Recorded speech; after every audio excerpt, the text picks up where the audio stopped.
From humble beginning, this man has built one of Africa's most successful law firms. From that establishment, the Africa Energy Chamber, and gave us all voice on a global stage. This man is the author that we celebrate tonight. Please bring to the stage Mr. NJ Ayuk. Thank you for being here. It is such an honor to be opening for NJ, my husband's second book.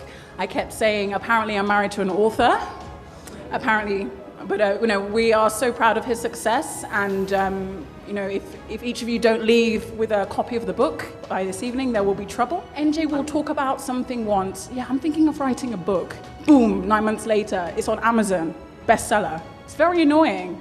Just one tiny little seed that was planted, he verbalized it, he manifested it. I'm thinking of creating some kind of lobbying organization. I'm going to bring trade and investment to the continent.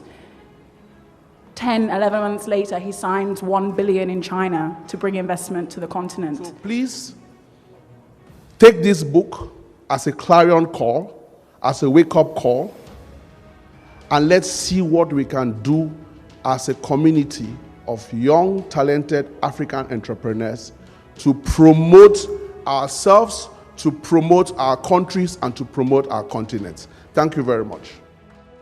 Many years ago, we met, and the first thing that caught my attention is his focus, not talking about himself, but talking about Africa, Africans, our generation. And I looked at this guy and I'm thinking, what do you do? He said, oh, I'm a lawyer. That was very interesting. But he said, you know something, the reality is if we're going to change the focus and the future of this generation, people like NJ and like all of us here, if we have a shared commitment and a common goal, the success of this continent would only be a better place for all of us.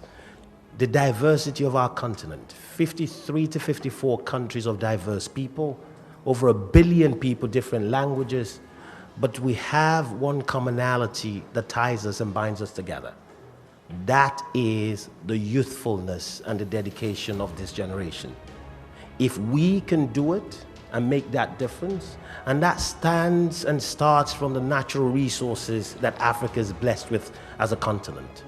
The focus is around oil and gas. But the focus shouldn't be about that alone. The focus is about the natural resources that abounds on the continent. The story of a lion will never be told.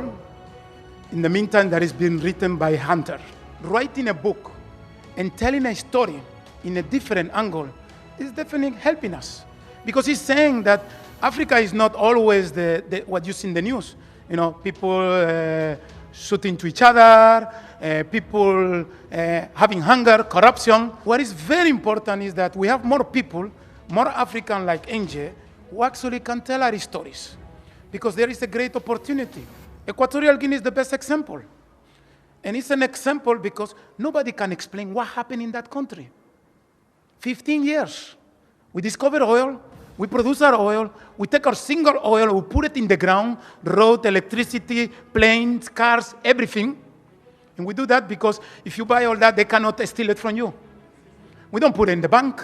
I know, there's bankers here. We prefer to put it in the ground. But if you go to Equatorial Guinea, you see, oh my God, those guys have electricity, they have road. It's because we did it that way, and very few people. And again, I know that, Rene, you work with the IMF World Bank. We didn't do it with the IMF. We didn't do it with the World Bank. We did it because of the vision of the president. So again, when you have individuals like NJ who is telling our stories, it gives us encouragement, ministers like us, to continue doing that work. Because at the end, it's not billions, it's trillions. The book that we are launching today is contributing to the Africa energy in general, and also, and I hope it will add value to the sector that we are working. When we see you, when we see what you do, in spite of the odds, you keep going. It tells us everything is possible. And you say, when do we sign?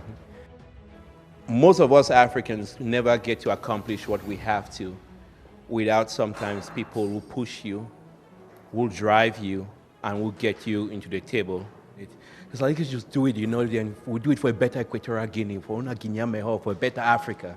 We'll just do it.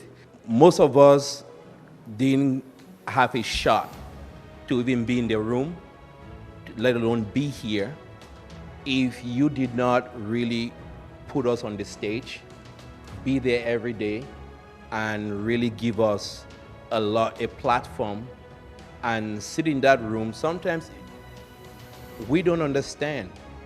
It takes a special person to sit on the room and say, I want this guy involved. Like, no, you can't have NJ involved. He's crazy.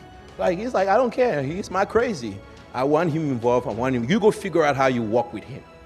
And I think that goes a lot. And for Minister Abdirashid, it's a good lesson, because when you don't have leadership that says, I want to have my people involved, you're not going to have the local content that benefited Kola, Karim. As much as we want to go as Africans, we also realize that we have to work with everybody to build that story.